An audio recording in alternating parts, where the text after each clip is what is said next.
Anggota Kongres serukan bantuan militer Amerika Serikat untuk diawasi. Ukraina naik pitam.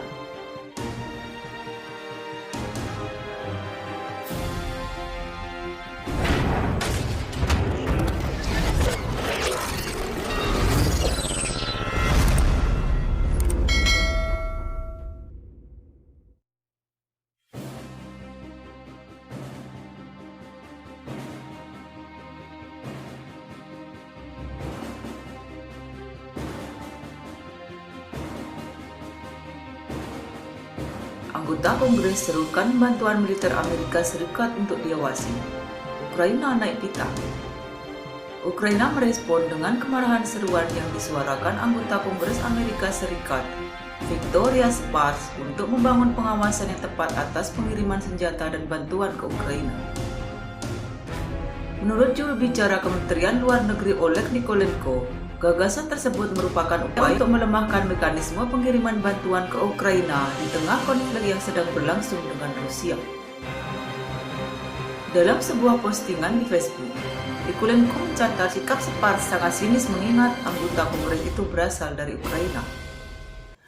Anggota Kongres harus berhenti merusak mekanisme bantuan militer Amerika Serikat yang ada ke Ukraina. Pihak Ukraina berinteraksi dengan mitra Amerika dengan keterbukaan maksimum, memberi mereka informasi lebih lengkap tentang penggunaan teknologi. Kata Nikolenko mengklaim bahwa birokratisasi lebih lanjut dari proses tersebut hanya akan membantu Moskow seperti dikutip dari Rusia Today, Minggu 10 Juli 2022. Spartz mengirim pesan tegas kepada Presiden Amerika Serikat Joe Biden dan mitranya dari Ukraina Volodymyr Zelensky awal pekan ini. Ia memberitahu mereka untuk mengambil setidaknya 3 item tindakan mendesak yang dia yakini akan membantu mengendalikan situasi. Menurut Spartz, Biden harus berhenti bermain politik, memiliki strategi yang jelas dan menyelaraskan bantuan keamanan dengan strategi Amerika Serikat. Sedangkan Zelensky harus berhenti bermain politik dan teater dan mulai memerintah sebagai gantinya untuk mendukung militer dan pemerintah lokalnya dengan lebih baik. Poin ketiga terkait dengan pembentukan mekanisme pengawasan tampaknya paling membuat Kiev kesal.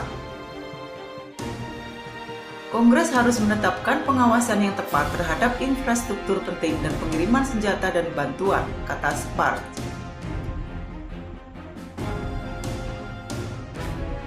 Menetapkan mekanisme pengawasan tentang bagaimana uang yang ditujukan untuk membantu akan benar-benar dibelanjakan telah diminta oleh politisi Amerika Serikat sebelumnya. Kembali pada bulan Mei misalnya, Senator Kentucky Rand Paul menunda pemesanan bantuan Ukraina senilai 40 miliar US dollar, mendesak pembentukan mekanisme pengawasan. Uang bantuan akan lebih baik dihabiskan di dalam luar negeri, bantah Paul saat itu. Sumpah jabatan saya adalah untuk konstitusi Amerika Serikat, bukan untuk negara asing manapun. Dan tidak peduli seberapa simpatiknya, sumpah jabatan saya adalah untuk keamanan nasional Amerika Serikat. Kita tidak bisa menyelamatkan Ukraina dengan menghancurkan ekonomi Amerika Serikat, kata sang senator. Setelah konflik yang sedang berlangsung antara Rusia dan Ukraina pecah pada akhir Februari, sejauh ini Washington menjadi pemasok senjata utama bagi Kiev. Menurut angka baru oleh Institut Kiel untuk Ekonomi atau IFW, Amerika Serikat telah menjanjikan sekitar 6,37 miliar euro bantuan militer. Bagaimanapun, Amerika Serikat sebenarnya sudah memberikan kurang dari setengah dari jumlah itu, sekitar 2,44 miliar euro bantuan militer sejauh ini menurut statistik IFW. Namun angka tersebut hanya mencakup pengiriman yang diungkapkan, dan skala sebenarnya dari perangkat keras yang dikirimkan mungkin lebih besar, mengingat beberapa pasukan mungkin tiba secara rahasia. Kinerja terbaik dalam hal menuangkan persenjataan ke Ukraina telah ditunjukkan oleh Polandia, menurut angka IFW.